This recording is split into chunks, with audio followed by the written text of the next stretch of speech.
आलमी मीडिया और साइंसदानों ने इंडिया की मून लैंडिंग का भांडा फोड़ दिया। हाल ही में इंडिया चांद पर रसाई हासिल करने वाला दुनिया का चौथा मुल्क बना और आलमी सतह पर दुनिया की तवज्जो का मरकज भी बना। दी गार्डियन के मुताबिक भारतीय चंद्रयान को 4 सितंबर को स्लीप मोड में मुंतकिल कर दिया गया, लेकिन इसके बाद दोबारा ऑन न किया जा सका। भारत ने चंद्रयान 3 के ल्यूनर साउथ पोल पर भेजने का दावा किया था। ओयांग ज़ुइन, जो कि कामयाब मून मिशन के बानी हैं, उन्होंने भारत के दावे को झूठा करार दिया।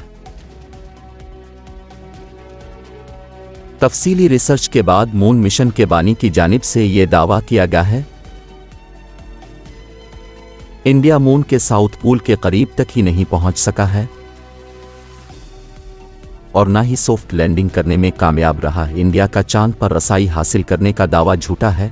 उन्होंने मजीद कहा, चीन के पास दुनिया की बेहतरीन स्पेस टेक्नोलॉजी है।